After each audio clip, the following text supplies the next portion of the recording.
Support comes from the Rosa Parks Museum on Troy University's Montgomery campus. Located on the spot of Mrs. Parks' historic 1955 arrest and featuring exhibits that chronicle the history of the Montgomery bus boycott. More information at troy.edu/Rosa Parks. From Troy Public Radio, this is In Focus, and I'm Carolyn Hutchison. As America celebrates its 250th, the Alabama Genealogical Society brings news of a project that records family stories. Gene Bradley, AGS President, joins us in the series Genealogy in Your Genes, spelled Genes. Gene, welcome back to Troy Public Radio. Thank you very much. I'm excited about some special programs we're doing and events. You have designed a special project, and there's a way that your listeners can get involved. Well, when you do genealogy, you create a tree, and whether you're a family historian or somebody that's paid to do, if you're professional, you create this tree and you connect all the dots and you're so proud of it and it looks great. But when you show it to non-genealogists, their eyes tend to glaze over. They're just names and dates. What I believe, and Alabama Genealogical Society believes, is that each person on that tree has a story to tell. Sometimes it's an exciting story. Sometimes it's a horror story. Sometimes it's a story you never even heard. So as we're all involved in America 250, let's record someone telling a story about an ancestor for 4 minutes. That's 240 seconds. We'll add some graphics, which will make it 250 seconds, which will tie in with America 250. We're not ending with the celebration this summer because there are so many stories to tell. And we're encouraging people to use their cell phone. It sounds like the whole family could get involved.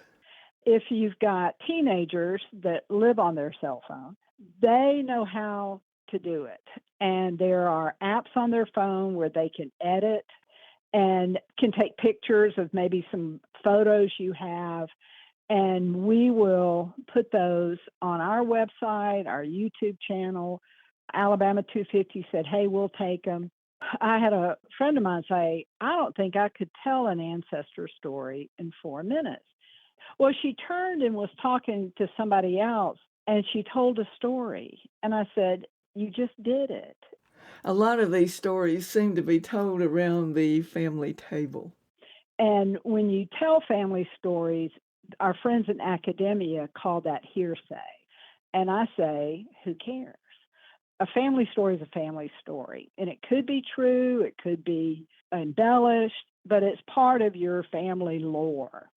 We had a story of my grandfather who was down. Remember, there was the Elite Cafe. Normal people would say it was the Elite Cafe, but around here we called it the Elite. Right down the street from the Troy Montgomery campus. Yes. They had a special on oysters. And every oyster he opened had a pearl in it. It became such a phenomenon. The newspaper came out and did a story, and I have those pearls, and that's where they came from. And of course, they're not pearls you're going to string up for a necklace, but I have a handful of them. And that's a family story. It's true, but that's the kind of story we're looking for. We're not necessarily looking for so-and-so was born in 1842, and that's the boring stuff. I did an interview with someone who was telling their family history, and there was a couple of brothers and a cousin, and the cousin said, I provided all of the livestock for Close Encounters of the Third Kind when it was filmed down in Mobile. He's on a horse, and Steven Spielberg's on a horse, and the cousin said something like, what are you doing? And not realizing it was Steven Spielberg. And he said, I'm the director. And those are just fun stories. But then somebody told the story that at the end of the Civil War, their ancestor walked back to Montgomery from Illinois, walked. And I always think about that in the summer, any kind of soldier in wool uniforms and it being hot. And I had a American Revolutionary ancestor who was shot, and what saved him was he had a silk handkerchief and it stopped the bullet. And then he became part of a group of men that had to go and tell some horse thieves that they were going to be hung. But not all of them were going to be hung, only a couple of them. And so he went in a group and had to deliver the bad news. These stories make these ancestors come to life. I've done programs of how do you find people, because everybody believes they're descended from kings and queens, but some families have murderers. I did a genealogy. She didn't know much about her mom. And as you get up in the tree, and I saw this ancestor, and in the obit, it said his death was probably caused because he was so heartbroken. What was he heartbroken about? Looked at his son's find a grave site, and everybody in his son's family died the same day. And I thought, yellow fever, flu. Oh, no. The son had gotten, quote, full of liquor, came home and thought his wife was having an affair and killed the whole family.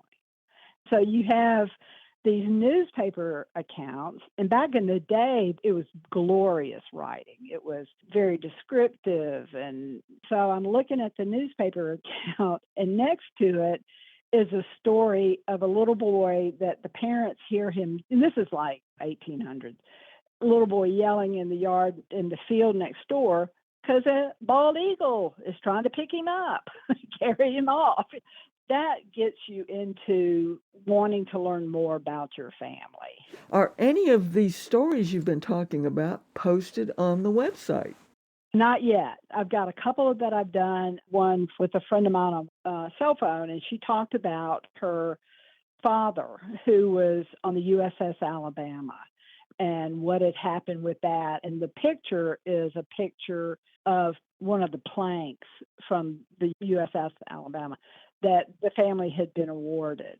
So we're going to work with Auburn University of Montgomery and try to team up with some students in the Department of Culture and World History and try to come up with some sessions. And what I would encourage people to do is we have a specific email for this, which is tellmeastory@algensoc.org. If they'll email that, then I can come back and say, here are the guidelines. If you'd like, we're going to do a session on this day, and you can slot a time and come down and tell your story. We'll get some students to record them. If your listeners want to get involved, how would they get involved? They could use that same email address, and I can respond to them. It's a perfect project for a Girl Scout troop, a Boy Scout troop, a church group, or just people that are curious that want to do it, because I believe that as long as you talk about them, they're never really gone, and you've honored their place in our history. What a great way to honor them by telling a bit of their story.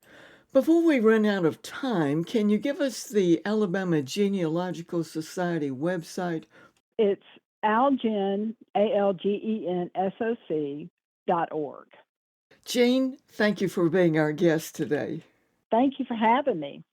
That was Jean Bradley, president of the Alabama Genealogical Society, with news of the Tell Me a Story project. Thanks for joining us for our series, Genealogy in Your Genes, spelled Genes, on In Focus, which is a podcast wherever you get your podcasts. I'm Carolyn Hutchison, and this is listener-supported Troy Public Radio.